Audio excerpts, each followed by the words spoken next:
নমস্কাৰ, মই জুনে স্বাগতম জনাইছোঁ আপোনালোকক মোৰ ইজি কিড চেনেললৈ। আজি মই বনাবলৈ লৈছোঁ, হয় ভিডিঅ'টো চাই আপোনালোকে নিশ্চয় ধৰিবই পাৰিছে, তেল পিঠা উৰ্ফে ধূপ পিঠা উৰ্ফে বৰ পিঠা। নাম কেইবাটাও কিন্তু পিঠা একেটাই। কি কি সামগ্ৰী লাগিব এইটো পিঠা বনাবলৈ প্ৰথমে আমি চাওঁ আহক। পিঠাগুড়ি লৈছোঁ, ময়দা লৈছোঁ, খোৱা চৌদা লৈছোঁ, বেকিং পাউডাৰ নহয় খোৱা চৌদা, আৰু নিমখ লৈছোঁ যিটো সাধাৰণতে আমি ব্যৱহাৰ কৰোঁ, কালজিৰা লৈছোঁ আৰু মিঠৈ লৈছোঁ, মিঠৈ বা গুড়। মিঠৈ কিমানখিনি লৈছোঁ মই প্ৰথমে দেখাই দিছোঁ। 264 গ্ৰাম আছে, গোটেইখিনি হয়তো ব্যৱহাৰ নহ'বও পাৰে।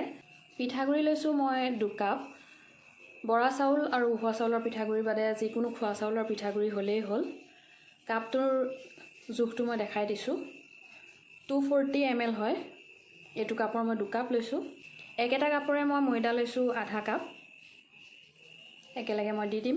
খোৱা চৌদা লৈছোঁ মই প্ৰায় 2 গ্ৰামমান হ'ব। চামুচখনত আপোনালোকে নিজে চাই লওক। মিঠাটো অকণ উঠিবৰ কাৰণে নিমখটো দিয়া হৈছে। কালজিৰা দিছোঁ, কালজিৰাকেইটা মই হাতেৰে অকণমান মোহাৰি দিছোঁ। কালজিৰাৰ ঠাইত চফগুটিও দিব পাৰে। মিঠৈখিনি এতিয়া মই কাটি লৈছোঁ মিহি মিহিকৈ। ভালদৰে শুকানেই ইয়াক মিহলি কৰিম। গুড়খিনি ঠাণ্ডা পানী বা গৰম পানীত মিলাইও পিঠাগুড়িত দিব পাৰি। তেনেকুৱা কৰিলে যদি প্ৰপাৰ জোখটো গম পোৱা নাযায়, থাকি যোৱা গুড়খিনিৰ পিছত বাতিয়ে বাতিয়ে থাকিয়ে বহুত দিনৰ পিছত নষ্ট হৈ যায়। মোৰ তেনেকুৱা হৈছে, সেইটো কাৰণে মই আপোনালোকক এনেকৈ দেখাইছোঁ।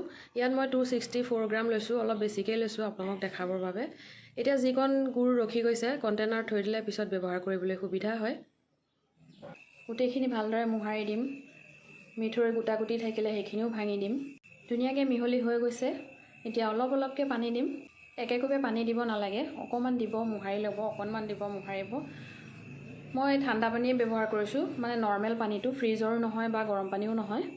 আটা মৰাৰ নিচিনা মাৰি ল'ব, অলপ অলপ পানী দি ভালকৈ মোহাৰিব যাতে অকণমান আঠা আঠা ভাৱৰ নিচিনা হয়। একেকোবে পানী ঢালি নিদিব। ভিডিঅ'টো দীঘল হৈছে, কিন্তু যিখিনি আপোনালোকে স্কিপ কৰিব বুলি ভাবিছোঁ মই নিজেই ফৰৱাৰ্ড কৰি দিছোঁ। গতিকে ভিডিঅ'টো লাষ্টলৈকে চাব যাতে কোনো কথা মিছ নাযায়। মই মোৰ মনলৈ যিখিনি আহিছে গোটেইখিনি মই কৈছোঁ, যাতে কাৰো এটা পিঠাও নষ্ট নহওক।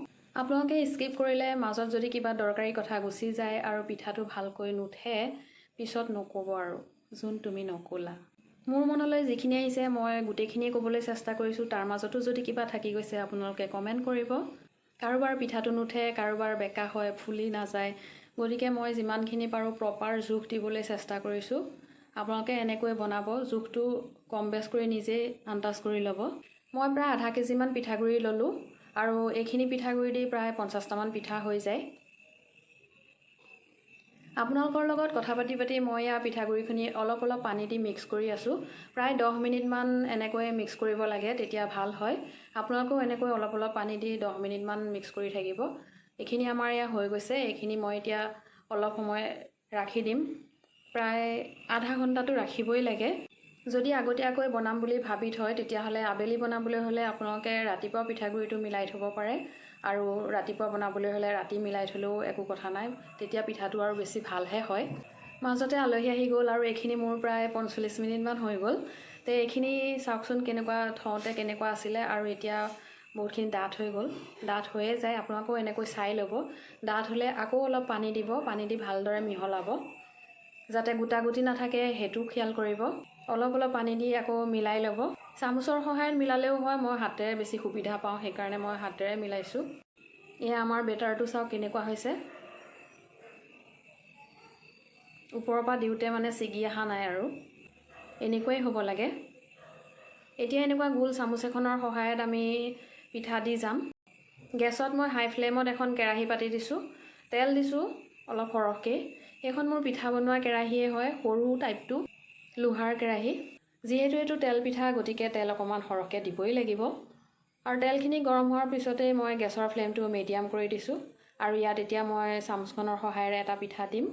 এতিয়া মই চামুচখনেৰে কেনেকৈ পিঠাটো দিছোঁ চাওক। পিঠাটো দিয়াৰ পিছত একো কৰিব নালাগে, মাত্ৰ চাই থাকিব লাগে, চাই থাকিব কি হ'ব কি হ'ব। আৰু এয়া চাওঁতে চাওঁতে দেখিছে ধূপ উঠি আহিছে। যিহেতু এইটোৰ নাম ধূপ পিঠা গতিকে ধূপটো উঠিবই লাগিব।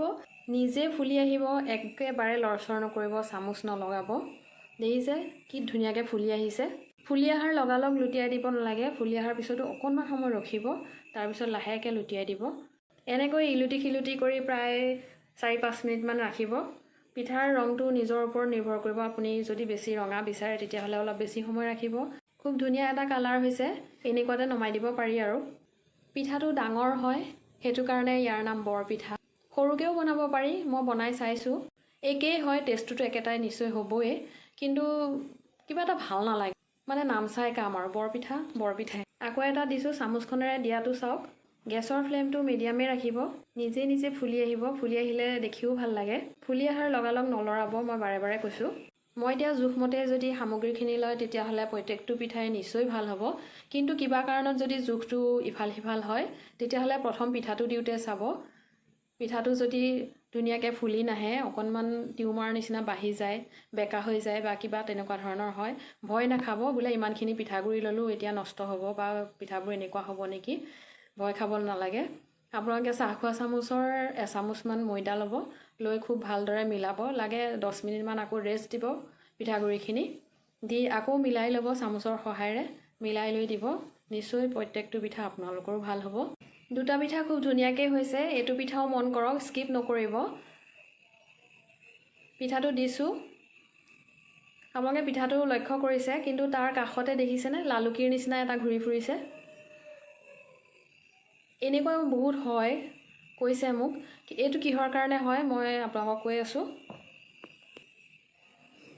চামুচখন দি দিবৰ সময়ত বইলটোত ভালদৰে দুবাৰমান ঘঁহি ল'ব তল ছাইডটো, নহ'লে এনেকৈ বহুত লালুকি পোৱালি ওলাব, মানে পিঠাৰ পোৱালি আৰু। পিঠাটো নমোৱাৰ পিছত মই দেখাই দিম চামুচখন দুবাৰমান কেনেকৈ মই লৰাই লৰাই লৈছোঁ। গোল চামুচখনৰ সহায়ত দিলে বেছি সুবিধা হয়।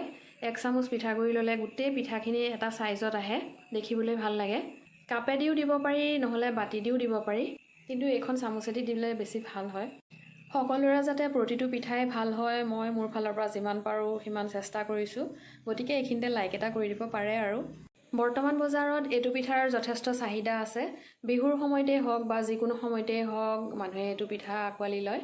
কোনোবাই যদি ব্যৱসায়িক ভিত্তিত পিঠাটো বনাব বিচাৰে তেতিয়াহ'লে আৰু আধা কেজি পিঠাগুড়ি বনালেতো নহ'ব, 2 কেজি 4 কেজি 5 কেজি তেনেকৈ বনাব লাগিব। আৰু এনেকৈ এটা এটাকৈ দিলে তেতিয়াহ'লে আৰু কিমান সময় লাগিব ভাবকচোন। পিঠাৰ পোৱালি নহ'বলৈ চামুচখন এনেকৈ দুবাৰমান ঘঁহি ল'ব। তে কম সময়ত আমি বেছি পিঠা কেনেকৈ বনাব পাৰিম এবাৰ সেইটো চাওঁ আহক। একেখন কেৰাহীতে আমি একেধৰণেই পিঠাটো দিছোঁ। পিঠাটো ফুলি অহাৰ পিছত আমি পিঠাটো যে লুটিয়াই দিছোঁ, লুটিয়াই দি তাৰপিছত সিজিবলৈ দিয়া নাই আৰু লাহেকৈ দাঙি নি বেলেগ এখন কেৰাহীত দি দিছোঁ। প্ৰথম কেৰাহীখনত পিঠাটোৰ শ্বেপ লয়, গতিকে তাত আকৌ বেলেগ এটা পিঠা দিলে পিঠাটো বেয়া হৈ যাব পাৰে, কিন্তু এই ছেকেণ্ড কেৰাহীখনত আপুনি পিঠাটো সিজিবলৈহে দিব লাগে, গতিকে ইয়াত যিমানখিনি তেলত আতে পিঠা দি যাব পাৰি আৰু সিজি গৈ থাকিলে নমাই গৈ থাকিলেই হ'ল। এনেকৈ বনালে কম সময়তে বহুত পিঠা বনাব পাৰি। আপোনালোকেও এনেকৈ বনাব। ভিডিঅ'টো যদি চাই ভাল লাগিছে লাইক কৰিব, কমেণ্ট কৰিব, বন্ধুবৰ্গৰ মাজত শ্বেয়াৰ কৰিব। ভিডিঅ'টো চোৱাৰ বাবে বহুত বহুত ধন্যবাদ।